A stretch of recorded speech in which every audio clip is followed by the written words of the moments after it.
Hey Annie, this is Jake Eubank. This is my video response to your discussion post for this week. I enjoyed your post. I liked the way you listed out all those key points that were very relevant to you and to your study. Just looking at the Pascarella and Terenzini, the cognitive skills issue that you referenced, I also found it very encouraging that post-secondary education does improve cognitive development and thinking skills, and then also how higher education um, improves or provides positive attitudes towards racial equality and tolerance. People of different racial ethnic backgrounds. I thought that was very interesting as well, and I think as I recall, your sample that you are studying is African American males, if I can remember correctly from the conference. And I'm not sure if the suggestions I provide to you you've already thought of, or maybe hopefully this gives you maybe a different perspective to look at it. But as we are starting our conceptual framework paper for Dr. DeVita next week. I just thought I'd outline some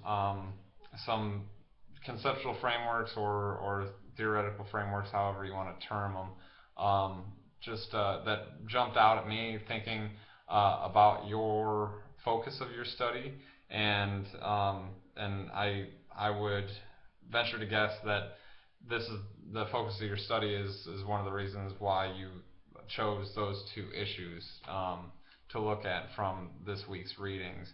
But just looking at some of the theories, and again, I'm sure you've looked at these as well. But the psychosocial theories that Pascarella and Terenzini outline in their chapter, I really looked out. Obviously, it was identity development, and that identity was racial and ethnic identity. But looking at Helm's work, looking at Helm's people of color racial identity model, but I also noticed his other model, Helm's white racial identity model, and I thought that was very interesting as far as referencing the readings about attitudes and values that you outlined for your second issue. So I thought those were two models that would be very interesting to look at. But also looking at the cognitive structural theories that uh, makes a connection with your first issue that you outlined, and looking at Perry's scheme of intellectual and ethical development. That was outlined in both books, Pascal and Terenzini, and um, Reason and Wren. And I'm sorry, I think it's Wren and Reason. But Perry's scheme of intellectual and ethical development was outlined in both, so I'm sure you've kind of seen that as well and made note of that.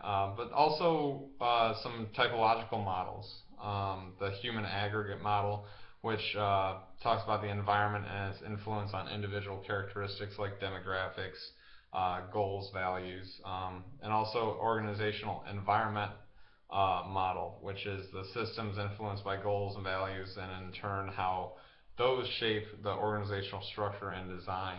Um, that's another way to kind of look at how organizations um, are making that change, are working to create those positive attitudes towards racial equality and tolerance.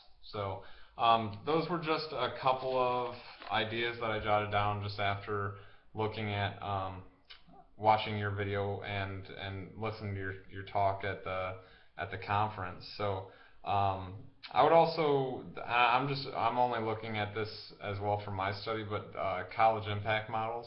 I think that'd be very interesting to see of your research topic of your sample, kind of how those experiences influence the African American male. So just a couple of ideas. So if you have any questions, feel free to shoot me over an email.